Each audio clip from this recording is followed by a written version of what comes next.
매일 성경 묵상을 돕는 해설 가이드입니다. 안녕하세요. 묵상 코치입니다.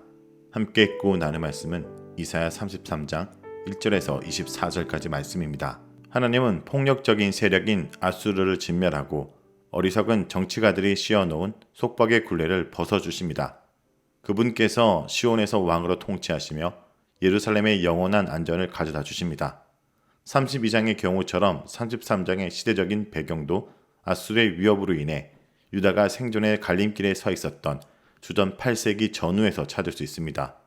예언자의 시선은 절망적인 현실을 넘어 새로운 시대의 도래를 내다봅니다. 여호와께서 시온에서 왕으로 통치하실 구원의 시대는 역사적이며 동시에 종말론적입니다. 여호와의 왕권은 지금도 경험할 수 있는 역사적 실체이자 또 억압적 현실로부터 해방과 구원을 소망하게 해주는 미래적 약속이기도 합니다.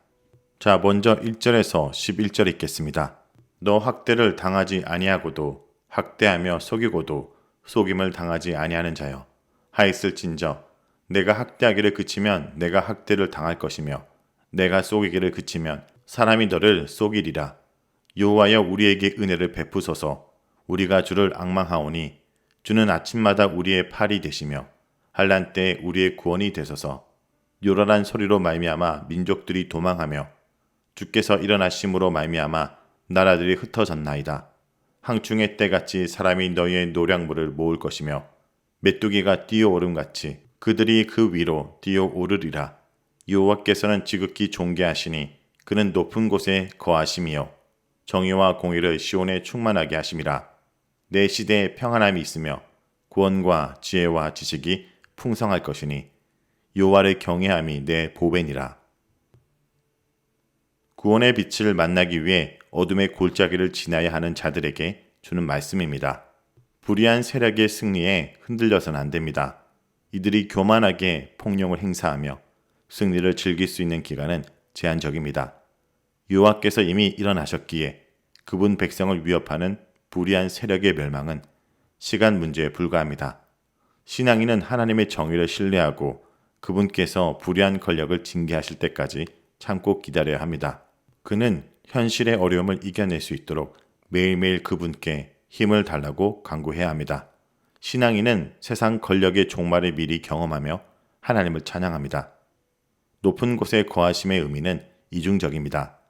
먼저 여호와의 능력과 통치는 땅에 속하거나 땅에 제한받지 않습니다. 여호와께서는 예루살렘의 운명에 관심이 많으시지만 이에 의존하지는 않으십니다. 다음으로 그분의 높은 능력은 땅의 세력을 압도하십니다. 그분은 높은 곳에서 민족들의 흥망선쇠를 주관하시며 세상을 통치하십니다. 그분께서 충만하게 채워주실 정의와 공의가 예루살렘의 평안과 구원을 보장해 줍니다. 예루살렘을 멸망으로 이끌었던 거짓 지혜와 지식이 사라지고 여호와를 아는 참된 지혜와 지식의 인도를 받습니다. 다음은 7절에서 16절까지 말씀입니다. 보라, 그들의 용사가 밖에서 부르짖으며 평화의 사신들이 슬피 곡하며 대로가 항폐하여 행인이 끊어지며 대적이 조약을 파하고 성읍들을 멸시하며 사람을 생각하지 아니하며 땅이 슬퍼하고 세잔하며 네바로는 부끄러워하고 마르며 사로는 사막과 같고 바산과 갈멜은 나뭇잎을 떨어뜨리는도다.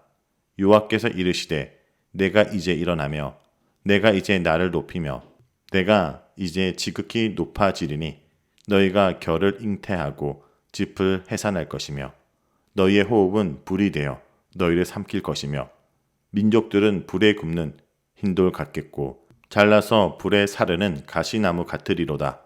너희 먼 데에 있는 자들아 내가 행한 것들을 들으라. 너희 가까이에 있는 자들아 나의 권능을 알라. 시온의 죄인들이 두려워하며 경건하지 아니하는 자들이 떨며 이르기를 우리 중에 누가 삼키는 불과 함께 거하겠으며 우리 중에 누가 영영이 타는 것과 함께 거하리요 하도다. 오직 공의롭게 행하는 자, 정직히 말하는 자, 토색한 재물을 가증히 여기는 자, 손을 흔들어 뇌물을 받지 아니하는 자, 길을 막아 피 흘리는 깨를 듣지 아니하는 자, 눈을 감아 악을 보지 아니하는 자, 그는 높은 곳에 거하리니 견고한 바위가 그의 요새가 되며 그의 양식은 공급되고 그의 물은 끊어지지 아니하리라. 국가적 재난에 직면해 주민들이 모두 거리로 나와 하나님께 부르짖습니다. 전쟁터에서 적과 싸워야 될 용사들도 거리에서 하나님께 도움을 구하며 부르짖고 평화의 사신도 좋은 소식을 전할 수 없어 비통하게 웁니다. 예루살렘으로 올라오는 대로가 파괴됩니다. 열왕기하 18장 14절에서 16절에 의하면 히스기야 왕은 라게스에 주둔한 사네립에게 막대한 전쟁 배상금을 지불하지만 사네립은 돌아가지 않고 예루살렘의 완전한 점령을 시도합니다. 계속된 전쟁의 참화로 가나안의 기름진 땅이 모두 메말라 생명력을 상실합니다. 예루살렘에게는 멸망 이외에는 다른 길이 없는 것처럼 보입니다. 예루살렘의 절망적인 탄식에 여호와께서 응답하십니다. 높은 것에 거하시는 분께서 예루살렘의 운명을 되돌리기 위해 개입하십니다.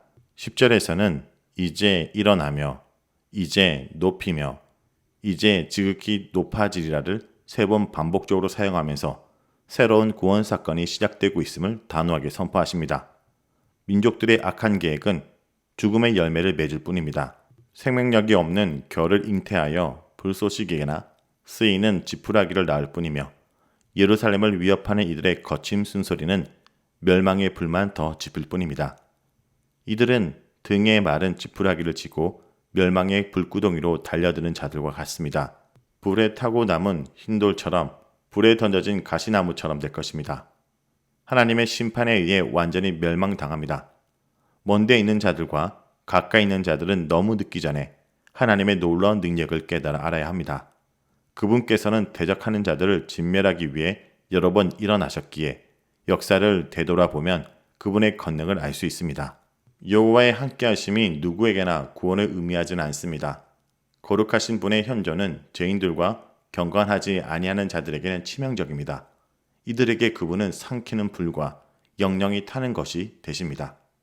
오직 악을 멀리하고 의를 행하는 자만 여호와께서 불로 현존하시는 시온에 살며 그분의 보호와 도움을 받을 수 있습니다.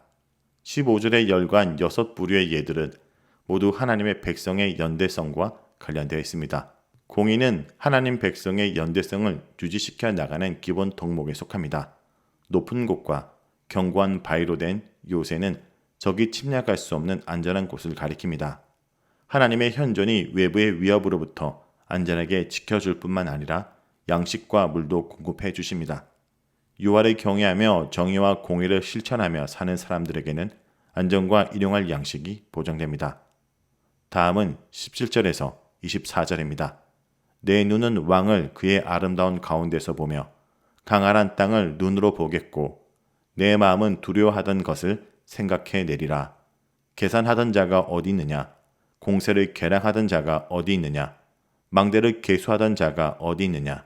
내가 강포한 백성을 보지 아니하리라. 그 백성은 방언이 어려워 내가 알아듣지 못하며 말이 이상하여 내가 깨닫지 못하는 자니라. 우리 절기의 시온의 성을 보라. 내 눈이 안정된 처소인 예루살렘을 보리니 그것은 옮겨지지 아니할 장막이라.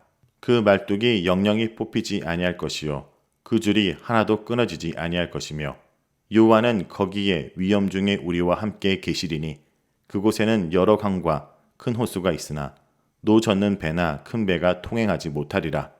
대저 여호와는 우리 재판장이시요 여호와는 우리에게 율법을 세우신 이시요 여호와는 우리의 왕이시니 그가 우리를 구원할 것임이라. 내 돛대의 줄이 풀렸으니 돛대의 밑은 튼튼히 하지 못하였고 돛을 달지 못하였느니라.